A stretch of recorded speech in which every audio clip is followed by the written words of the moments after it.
Hello students, welcome to the channel physics passion. तो बच्चों, आज की इस वीडियो में हम बात करने वाले हैं केमिकल प्रॉपर्टीज ऑफ बेसिस।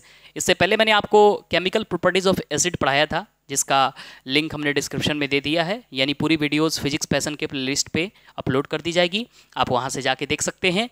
तो बच्चों, जब हमने आपको केमिकल प्रॉपर्टीज ऑफ एसिड पढ़ाया था, उसी समय समझाया था कि केमिकल प्रॉपर्टीज़ का क्या मतलब होता है। यानी कोई भी सब्सटेंस अगर किसी चीज़ से रिएक्शन करता है तो हम उसके केमिकल बिहेवियर को पता करते हैं कि उसका रिएक्शन किस सब्सटेंस से हो रहा है, किस सब्सटेंस से नहीं हो रहा है। ठीक है, इससे पता चलता है कि उसकी केमिकल बिहेवियर क्या है। फिजिकल बिहेवियर के बारे में मैंने बता दिया था उसी वीडियो में। तो आज बच्चे हम बात करने वाले हैं बेस की प्रॉपर्टी के बारे में, यानी केमिकल प्रॉपर्टी के बारे में। तो हम लोग सबसे पहले रिएक्शन देखेंगे बेस का मेटल से। ठीक है, इसमें 2-3 रिएक्शन ही बहुत इंपॉर्टेंट होती है ना। बेस का रिएक्शन मेटल से देखने वाले हैं। बेस का रिएक्शन एसिड से हम लोगों ने पहले देख लिया है, फिर भी मैं आपको समझा दूंगा।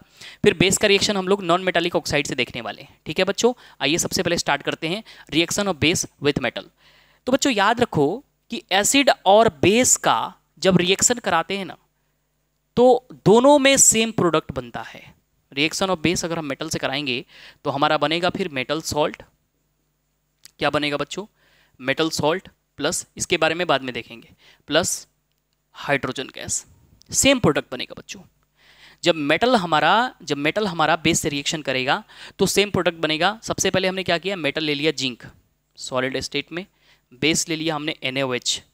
ठीक है, यहाँ जो प्रोडक्ट बनेगा वो प्रोडक्ट एक्वस ले लिया है। यहाँ जो प्रोडक्ट बनेगा वो प्रोडक्ट आपको एकदम याद रखना है, Na2ZnO2 प्लस हाइड्रोजन।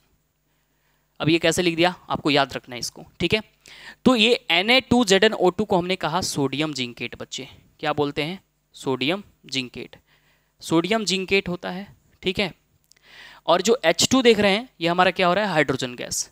तो बेस भी हमारा जब रिएक्शन करता है, बेस जब भी हमारा मेटल से रिएक्शन करेगा तो क्या बनाएगा बच्चों, मेटल सॉल्ट बनाएगा और हाइड्रोजन गैस बनाएगा। लेकिन खास बात यह है बच्चों कि सारे मेटल, जितने मेटल्स आप देखते हो ना, वो सारे बेस से रिएक्शन नहीं करते। कुछ ही मेटल्स होते हैं जो बेस से रिएक्शन हो गया, सोडियम करते हैं, एल्युमिनियम करता है, और कुछ मेटल्स होते हैं जो करते हैं। लेकिन सारे के सारे मेटल्स की रिएक्टिविटी बेस के टुवार्ड्स बहुत कम होती है। एसिड से तो कर लेते हैं लेकिन बेस से नहीं कर पाते। तो ये खास बात है बच्चे। लेकिन आपको इससे पहले मैंने समझाया था कि अगर एसिड हो प्लस बेस हो, पिछली वीडियो में मैं ये चीज़ समझा चुका हूँ, फिर दोबारा समझा दे रहा हूँ, कोई दिक्कत नहीं। एसिड और बेस अगर रिएक्ट करते हैं तो बनाते हैं सॉल्ट वाटर। ये चीज़ हो गया था। इसमें भी बेस की रिएक्शन थी, किसके साथ? एसिड के साथ। जैसे इसको थर्ड पॉइंट मान लेते हैं हम लोग। एसिड और बेस रिएक्ट करते हैं तो सॉल्ट वाटर बनाते हैं। इसमें सबसे पहला क्या था, एसिड में हमने ले लिया, हमने HCl को ले लिया, ठीक है, या H2SO4 ले लिया, और बेस में हमने ले लिया KOH ले लिया। ठीक है, रिएक्शन होती थी, मैंने आप तुमको समझाया था कि जब भी हम रिएक्शन कराते हैं तो हमारी एक खास बात होती है बच्चों कि हम लोग जब रिएक्शन कराते हैं तो H+ और SO4-2 इसको आयंस में ब्रेक करते हैं। यहाँ भी क्या होती है कि K+ और OH- में ब्रेक करते हैं। यहाँ से हम देख रहे हैं कि K का बंधन किसके साथ बनने वाला है, SO4-2 के साथ, और HOH मिलके क्या बनाएंगे, वाटर बनाएंगे बच्चों। तो यहाँ से बनेगा K2SO4 जो कि हमारा सॉल्ट हो जाएगा, और हमारा जो H2O है ये रिलीज होगा बच्चों। ये हमारा न्यूट्रलाइजेशन रिएक्शन था। हमने आपको बताया था acid base reaction is neutralisation reaction, और एक्सोथर्मिक रिएक्शन होता है बच्चों। एसिड का मेटल के साथ अगर रिएक्शन हो, बेस का अगर मेटल के साथ रिएक्शन हो, तो भी ये एक्सोथर्मिक नेचर ही शो करते हैं। यानी एसिडिक रिएक्शन जो भी होते हैं लगभग क्या होते हैं, एक्सोथर्मिक रिएक्शन ही होते हैं बच्चों, या बेसिक रिएक्शन। अब हम बात करने वाले हैं बच्चों reaction of base with non metallic oxide. फिर वही बात, यहाँ पे नॉन मेटालिक ऑक्साइड के बारे में बताया था। आप याद करो, जब हमने एसिड में बताया था तो मैंने उसमें आपको मेटालिक ऑक्साइड के बारे में समझाया था बच्चों। मेटालिक ऑक्साइड क्या होता है, आज मैं आपको यहाँ समझाऊंगा नॉन मेटालिक ऑक्साइड। देखिए, नॉन मेटालिक ऑक्साइड जैसे अगर मान लो कि CO2 carbon dioxide is non metallic oxide, उसके बाद SO2 sulphur dioxide is non metallic oxide, SO3 sulphur trioxide also non metallic oxide. ठीक है, फिर उसके बाद हम समझा सकते हैं यहाँ पे N2O nitrous oxide, NO nitrogen monoxide, NO2 nitrogen dioxide, CO carbon dioxide. तो जितने नॉन मेटल में अगर आप ऑक्सीजन लगा दो तो ये सारे के सारे नॉन मेटालिक ऑक्साइड है। इसका नाम भी हमने बोल दिया। अब आप याद रखो कि यहाँ एक चीज़ समझ लो कि नॉन मेटल का ऑक्साइड होगा, नॉन मेटल ऑक्साइड होगा, है ना, non metallic oxide metal oxide होगा। मैं यहाँ लिख दे रहा हूँ।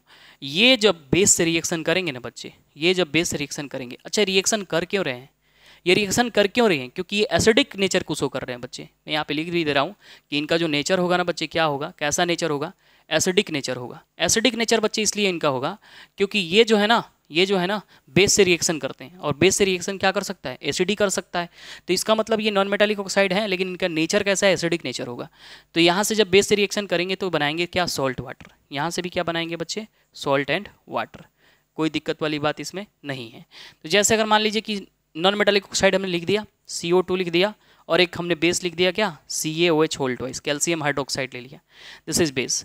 ये आपका बहुत जाना पहचाना प्रोडक्ट बन रहा है। देखिए यहाँ पे कैल्शियम हाइड्रोक्साइड के साथ जब CO2 रिएक्शन करेगा तो CaCO3 बनेगा, कैल्शियम कार्बोनेट।